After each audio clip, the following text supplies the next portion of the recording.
content brought to you today by Jamie and Josie. 2 of the 3 J's here at the Edit Salon. We thought, today would be a good time to bring you the behind-the-scenes workings of conversations that we will tend to have when we don't have clients in the salon because, we have to kill time some other way than just doing hair all the time. But when we're not doing hair, we're talking about hair. Yes. And just to preface, we love doing all hair. These are all just like silly theoretical questions, just to like have a little bit of fun. Josie. Yes. Would you rather have a mullet or a pixie? Mullet. Why would you pick a mullet? Because when I think of I love doing more edgy textured cuts. And when I think of an edgy textured cut, I think of a mullet. And I think just with the hair being longer, there's a lot more creative freedom with what you can do and just different length and layer varieties. And with a pixie, there's also ways to make it edgy and fun, but it's a lot shorter. So there are a little bit more limited options with that. I think I can agree with that. I think if you're wanting a little bit more length, the mullet's good to go. Yeah. Would you rather take a 10-hour color correction or do a perm on the longest hair you've ever seen and then it fall out and have to redo it a couple days later? Oh my God, why would anybody want to do that? Why would anybody want that to happen? That is the worst thing that could possibly happen. That's what I'm saying. It's just totally theoretical. I would rather take the 10-hour correction, please. Anything that's not going to make me have to do it again. I mean, I'm always happy to do redos. I'm always happy to go back in and fix something or, adjust or whatever. But nobody's hair needs to be going through that business. A perm and then a couple days later redone, it's too much. On the longest hair you've ever seen. On the longest hair. You're not going to have long hair if you perm it a second time. It's not going to happen. So, no, the color correction... I'll take 3 color corrections than a perm that has to be redone again because that's scary territory. Yeah. That's not doing it. Okay. And I said, would you rather do a 10-hour correction or a 10-hour vivid? 10-hour vivid. I knew you were going to say that. Yeah. I'm a vivid girly.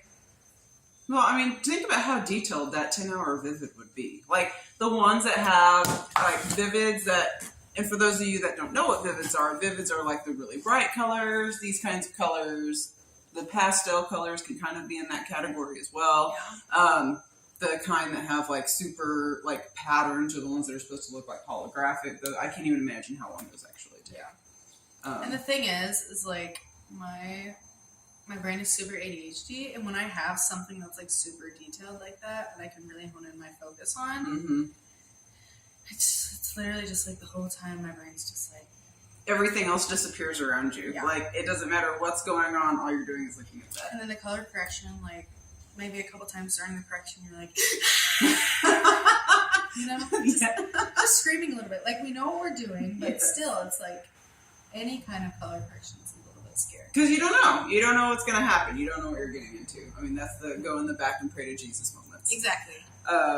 Would you rather have Y2K super chunky highlights or a 2016 ombre that is just half of half of your hair just kind of awkward? Honey, I had that hair in Y2K. That was the hair that was then. I've had the hair. So if you could bring it back now, I would do the Y2K hair because nobody needs that contrasted high difference ombre that first came out back then. Nobody needs that. It was done so poorly in so many different ways. When the ombre first came out, there were so many people who thought that it was just this half and half in a horizontal kind of way, and there was no blending, there was no melting. It was just dark line. It was just dark brown hair with some orange. Yes, exactly. It was somebody dipped you into a lightener bucket and then did nothing after it. It was terrible. It was absolutely terrible. It was terrible. I mean, granted, it was the precursor to today's modern melts that we kind of are seeing now, but oh my God. And in the beginning days, it was bad. Would you be brave enough to play hair roulette? On myself? On yourself. No. I want to so bad. Me? No, just period. But I'm scared to. No, because I feel like my whole life my hair has kind of been part of my identity. I mean, it is. Because my hair is curly, and just like that is something that a lot of people recognized me for growing up. They were like, "Oh yeah, the girl with the super curly hair." Yeah. Or just like, "Oh yeah, the girl with the orange hair." Like people are like, "I could spot you in a crowd of people." There's no hiding. I can't hide from people. Yeah. Because like I'm like a traffic cone. Literally. Yeah.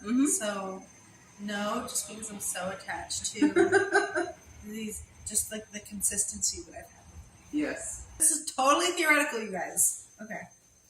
Would you rather have a client pee themselves in your chair or throw up in your chair? And have to clean it up? Oh yeah, there's always the cleanup. Yeah. You know what? I personally am indifferent. Like, I'm not bothered either way. But I'm also used to being in those situations. I used to work in medicine, so those situations aren't that far removed from like things that I've had to do. I think for the client's sake, I think I would rather somebody get sick. Instead of pee. Because just for their own like, embarrassment factor. Like it's a lot easier, I think, to get over like vomiting in public than it is like peeing yourself in public. So yeah, for the client's sake, I would say the vomit. That's fair. Yeah. That's fair. Yeah. If you are going to identify as either a set of clippers or a set of shears, which would you be? And what length of shear if it's a shear? And what brand of clipper if you were a clipper?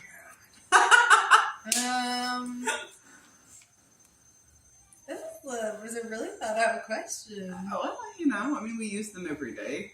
Maybe you've thought about it. I don't know. It's going to be where I'm going to have to edit and be like 3 hours later. Probably. I don't know. I've never categorized myself as a tool. Nobody wants to be known as a tool. Right. I don't know. I don't know what to pick. This is a way more existential question than I meant for it to be. Okay, here we go. Okay, I would probably say I'm a shear. Okay. Because I can be dull one day or I can be sharp one day. Okay. I can also be a bunch of different colors. Yeah. And I can do lots of different things. Like I can cut you or I can texture you. Yeah. If I want to cut you, I'll cut you. But like, if you just need a little blending, I'll blend you. I'll just do a little work. I feel like this is turning into an innuendo for a lot of other things. Take that. She can cut you or she can blend you. Yes, I can cut you. Blend. This is the hand signal for blend. Yes, blend. Make sure it's all blended. You're up. Okay. That was such a hard question. All right. Would you rather get here super early in the morning to take clients or stay super late? Super early being like 5 p.m., 5 a.m., super late being 11 or 12. I would much rather be here super early to do early morning appointments versus super late. Mostly just for personal reasons, my husband goes to work early, so it makes more sense for me to go to work early because then we would have more time on the other end. Whereas because of our hours now, I maybe see him one day out of the week and a few hours each evening. So, all right, this is an interesting one. Would you rather color correct box dyed hair or vivid hair? Oh, yeah, that's tough. Let's say someone comes in with box dye, or someone comes in with a blue vivid, and they're like, "I want to go blonde." Which one would you rather color correct? Oh my God, that's hard either way. It's hard either way. I almost want to say I would rather do the correction on the box dye because that one is much more predictable because we know what we're going to go through to get it to where it needs to go. It's just pretty straightforward regardless of what kind of box dye you have. It's usually the same process. So that one's predictable. A vivid correction though, that's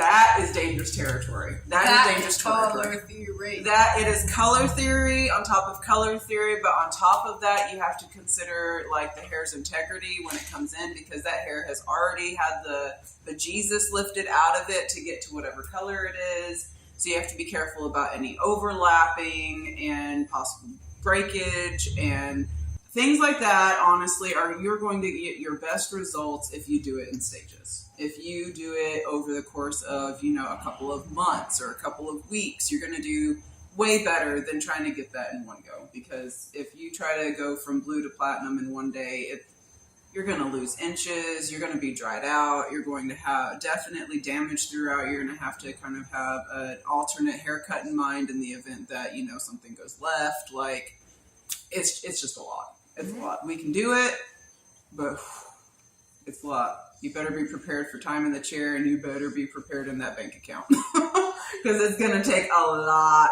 of product. And that's honestly where a lot of prices comes from is the amount of product that we're using, because one bowl is not cheap. So that was fun. We're going to try to do this more. If you have questions, comments, want to know about anything hair related or have fun, anything's for us, send it to us. Send it to our Instagram, send it to the Facebook, send it to all of the socials at Edit Salon Chattanooga. We'll see you later.